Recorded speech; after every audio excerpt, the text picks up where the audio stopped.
ராமனுடைய அம்புகள் கூர்மையானவை. ஒரு விஷ பாம்பு எப்படி விஷத்தை கக்கினா வலிக்குமோ அந்த அளவுக்கு உனக்கு பாதிப்பை ஏற்படுத்தும். ஆனா காஞ்சன பூஷிதைகி, அது என்னன்னா தங்கம் முலாமெல்லாம் போட்டு கவச்சம் போட்டு வச்சிருக்காளாம். யாரான அம்புக்கு தங்க கவச்சம் போடுவாளா? தங்க கவச்சம் போட்டா கூர்மையாவே இருக்காதேனால் பக்தர்களிடத்துல ராமன் அம்பை பயன்படுத்த மாட்டாரோ இல்லையோ. நாம பெருமாளை சேவிக்க போறோம் கோவிலுக்கு, சங்கம் சக்கரம் பிடிச்சுட்டு இருக்கார், அதுக்கு மேல தங்க கவச்சம் போட்டு, அதுக்கு மேல ஒரு போர்வை சாத்தி, அதுக்கு மேல ஒரு வைர கவச்சம் போட்டு பெருமாள் வச்சுட்டு இருக்கார். ஒரே ஆயுதம் நமக்கு ஆனந்தத்தை அளிக்கிறது, பார்க்கறதுக்கு அழகா இருக்கு. ஆனா தீயவர்களுக்கு பயத்தை அளிக்கிறது. அதே போல விபீஷணன் சொல்றார், ராமனுடைய பானத்தை பார்த்தா எனக்கு காஞ்சன பூஷிதம், தங்க முலாம் பூசிருக்கிறது தான் என் கண்ணுக்கு படுறது, அழகா தெரியறது. ஆனா அதே பானத்தாலே உனக்கு பயம் ஏற்பட போகிறது. வேண்டாம் ராவணா, பகவான் உன்னை கொல்வதற்காக வரவில்லை, உன்னை திருத்துவதற்காக வந்திருக்கிறார். அவனோடு சேர்ந்தால் நீ வாழலாம். ஆனால் நீ கேட்கவில்லை. ஆத்மானம் சர்வதா ரக்ஷ புரீம் சேமாம் சராட்சசாம் ஸ்வஸ்திதேஸ்து கமிஷ்யாமி சுகீபவ மயாவினா.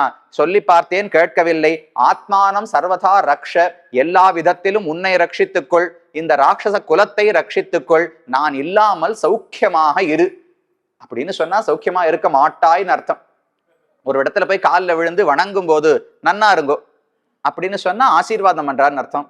நன்னா இருங்கோ அப்படின்னா நன்னாவே இருக்க மாட்டாய்ன்னு அர்த்தமோ இல்லையோ. அதே போல சுகீபவ மயாவினா, சௌக்கியமா என்னை விட்டு விட்டு நீ ஆனந்தமாக இருன்னு சொன்னால் இன்னும் 10 நாள் உங்களுக்கு உயிரே போக போகிறது, தெரியாமல் நீ சொல்லிக் கொண்டிருக்கிறாய். வாழியாய் கேட்டியால் வாழ்வு கைமிக ஊழி காண்குரு நினது உயிர் ஓர்க்கிலாய் கீழ்மையோர் சொற்கொடு கெடுதல் நீ நேர்த்தியோ வாழ்மைதான் அறம் பிழைத்தவர்க்கு வாய்க்குமோ. ராவணா, நீ நினைத்தால் தர்மத்தின் வழி நடந்தால் இந்த சிருஷ்டி முடியும் வரைக்கும் நீயே லங்காதிபதியாக இருக்கலாம். ஆனா நீ அறத்தை விட்டு நழுவி விட்டாய். வாழ்மைதான் அறம் பிழைத்தவர்க்கு வாய்க்குமோ.